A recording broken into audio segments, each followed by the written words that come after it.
Hello, welcome back. Thank you, girls. That was amazing. I do love ice cream.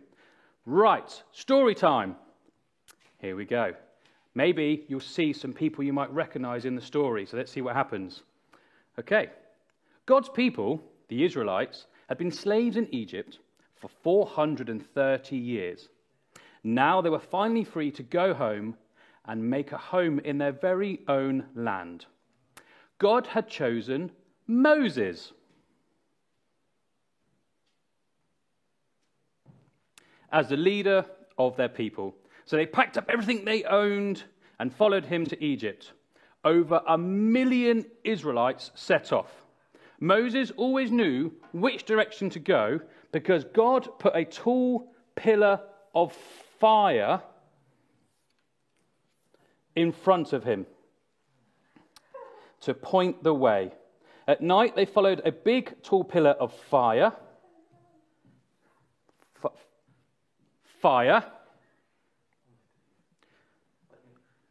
And they never got lost because God always showed them the correct way to go. Okay.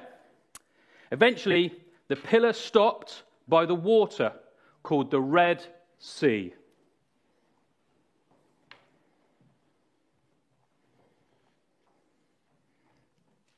The Israelites camped by the water and waited for God to see what he wanted them to do next. Meanwhile, back in Egypt, the Pharaoh and his officials began thinking about how the Israelites had left. That mean Pharaoh. Oh. God had proven through the 10 plagues that he was more powerful than the king of Egypt and all the Egyptian gods. At the time, Pharaoh and the people had told the Israelites to leave Egypt. But now they were having second thoughts. If the slaves leave Egypt, they thought, then who will do all the work? So Pharaoh decided to chase the Israelites and make them come back. He sent all of his horses and chariots and all of his horsemen after them. He thought no one would be able to stop my army.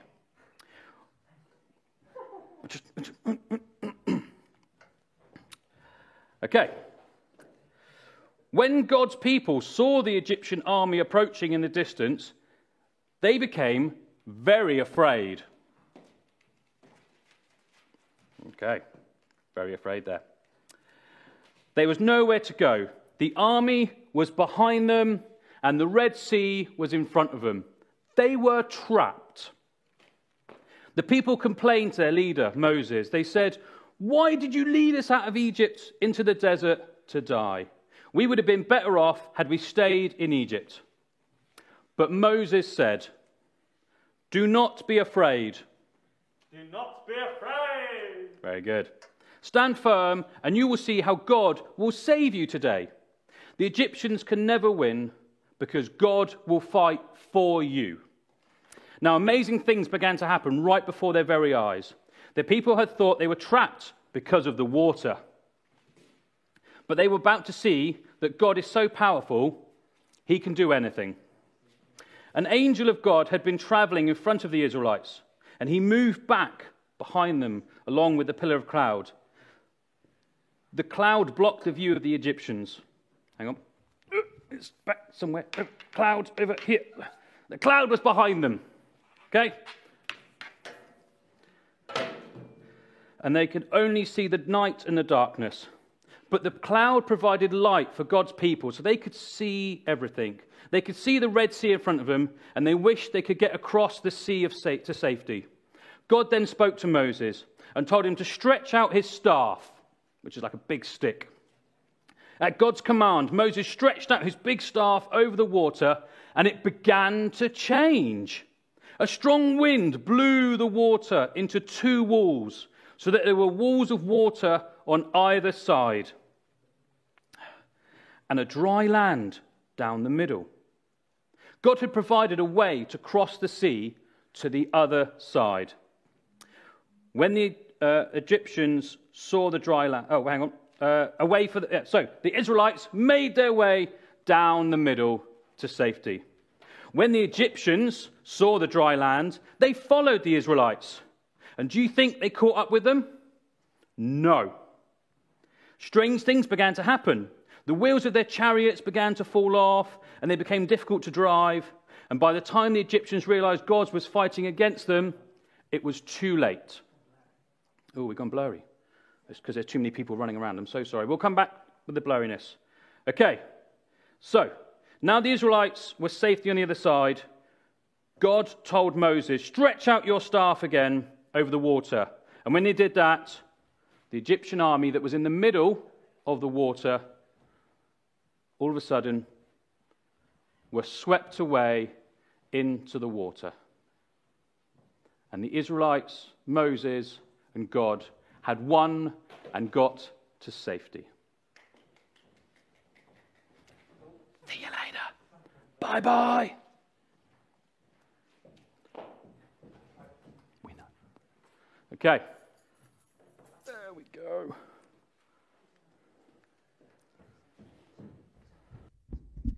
Oh, had to get changed. I had a really good part there. I was part of the Red Sea that parted. What a great part.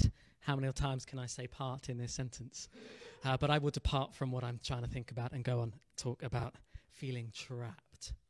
Have you ever actually been trapped or maybe felt trapped? Because we can maybe have a little bit of an incident where we feel trapped or maybe where we are actually trapped in a moment like Moses was and the Israelites between two waves, a wave of lots of chariots and a wave of water. I felt trapped once. I went to, what was it called? I think it's still called Wonderland. Adventures of Wonderland, which is over by the airport. I went there as a little kid with some family friends, and we did the maze that was there. I'm not sure if it's still there, but we were doing the maze. I got separated a bit, and then suddenly I'm on my own. I'm looking to my left, and there's a big green hedge. And I'm looking to my right, and there's another big green hedge. And I'm looking ahead, and there's a bit of a road, but there's another hedge. And then I see a bridge, and I see some familiar faces. I see my mum and I see the other people I'm with and like, Sam, you need to go this way. And I'm getting all panicked and I don't know and I feel trapped and I start crying and I'm like, Mum, I can't see you. Mum, I need your help. I don't know where I am. I don't know. Someone had to come back in the maze and actually find me and get me out. But I did really feel trapped. Let's not talk about that it was last year. But I felt trapped and I was scared and I wanted my mum and I cried out to Mum. And that could be a little bit like when we go to the one who brings us safety. In that moment, I thought Mum could bring me safety, but we can think about someone else who can bring us safety, because sometimes when we feel trapped, we might want to run to our adults and our mummies and daddies who are going to help us. And Mum did help me, and I got out of that situation. And we can look at Moses. He had been asked by God to go back to Egypt where he'd previously fled because he did something bad. He lashed out and someone got hurt and he had to run away. And he stayed away for 40 years. He was a shepherd, he got married, and then he met a burning bush, and it was God speaking to him. He was like, I can't do this. Can you pick up that staff? It turned into a snake, and God showed him that he could do brilliant things and help Moses. So he was being obedient. And God had said to him, you need to get the people out of Egypt. Go. Pharaoh's let you go. The plagues have happened. Pharaoh's heart softened. They said go. And so they were going, and they were leaving. Pharaoh's heart changed, and he got the 600 chariots to go after him, and Pharaoh was running after him. And he got to this riverbed, this big part of the Red Sea, and didn't see another way. I've been obeying you, God. I'm doing what you've got. And now the people are moaning at me. It would be better if we stayed in Egypt, where we got fed, and there was other things that we could do. We might have been slaves, but it's better than this. We're just about to get trapped and taken down by the Egyptians. He cries out to God. God sees that he's trapped and says, hey, you're moaning again, Moses. They're moaning again, Moses. Just listen to me. Here's what we're going to do. And he lifts up his staff, and we've just had the story told, and the seas parted, and the land was dry. Remember that bit too. In amazing, a big wind came, the water split, but the land was dry also. It would still be wet, isn't it? When you let the water run out of a bath, it's still slippy and wet on the bottom, is it? It doesn't get dry straight away. But this was dry, so Moses could walk across, trapped, no longer trapped. He lifted up his staff, as God had asked him, put his trust back in God. For a moment, he may not have trusted that they were going to get out of this, but he trusted in God, who's brought them this far, who's done amazing things already. And we can look at how many amazing things God does for the Israelites and his people in the Bible, and still they sometimes forget. And maybe sometimes we forget how brilliant God can be. But let's think about it for us. Moses was trapped between an army and some water. You might be feeling a bit trapped between four walls right now. You've had to stay at home. You might be feeling trapped because you've got to do school at home. Might not be your favourite thing. Maybe it is. You might be trapped on Zoom. You don't like that, having to look at a screen and seeing your friends, but you can't really talk to them because you've got to concentrate and show you're paying attention to the lesson and the teacher. But there's no playtime to play with your friends. You might be trapped feeling like you want to see your friends, but you can't see them. You might be trapped because you can't get outside as much as what you want to do. The weather's starting to get a bit nicer, so you can't get out to the park and out and see friends as much as you want. It's not just being trapped in between things, like the ice cream sandwich. We can sometimes feel trapped, which is being a little bit stuck in one place and between things, or in a situation where you just don't know that you can get out. But right now we are feeling a little bit physically trapped because we're being good and we're not going out. And before I want to go on, the kids team think you're brilliant. We think all of you kids have done an amazing job at having to do school at home. You've had to get used to Zoom and sit on Zoom most days. You've had to do homework and your schoolwork in the day with help from your adults when they're able to help, because they might be working too, and you've ploughed on and you've got your tasks finished and you've done amazing things. You've put up with not seeing your friends. I think you're brilliant. God thinks you're brilliant. Your adults think you're brilliant. And I just want to say thank you for doing such a brilliant job, because I don't think many people have said thank you to all you kids for all you've done when you've been maybe feeling trapped. But we can think about what Beth's helped us understand. What does it look like to trust God? Maybe that video would be a good thing to watch. I think I'm going to get some of these kid talks and put them on our channel so we can watch them back, and you can watch them back again. What can it look like to trust in God? In those moments where you're like, I want to get outside, this is rubbish. I'm feeling trapped indoors again, God, this is not helpful to me. We don't have a staff we can lift up, but we've got our hands that we can lift up and say, God, I'm putting my trust in you again. If I were to fall, I know you're going to catch me. I want you to help me in all these situations. I'm trapped, I can't get outdoors. God, can you give me a peace and a strength to be able to have fun and feel okay and know that you've got a plan in which I'll be able to see friends again? Or whatever situations, we can lift our hands to God, a little bit like God raised that staff and great things happened. When we trust in God, we can think about this immeasurable joy that Beth spoke about. Brilliant things can happen because we're choosing to put our trust in God. Yes, we can trust our adults to help us. Yes, you can trust us to help us if you wanted to trust us. We'd love to help you. But the most important thing that we can do if we're feeling trapped is to put our trust in God, because he loves you, he cares for you, he's got wonderful plans. It's a bit cliche to say that, but I'm believing in that for myself, in my life at the minute, that God's got a plan. And a really good one at that. It's better than what I can do. So when I may be feeling trapped, I want to pray to God and say, I know you can untrap me. You can get things out of the way so I'm not feeling so closed in, so I'm not feeling so scared of not being able to go outside, see friends, go on Zoom again, have to do more work at home and sit at a kitchen table where usually it's not, have to nice meals, not to do schoolwork, all these different things. You've done so well, but let's remember to put our trust in God. And it can be as simple as believing when you say, God, I want to trust in you and what you have for me.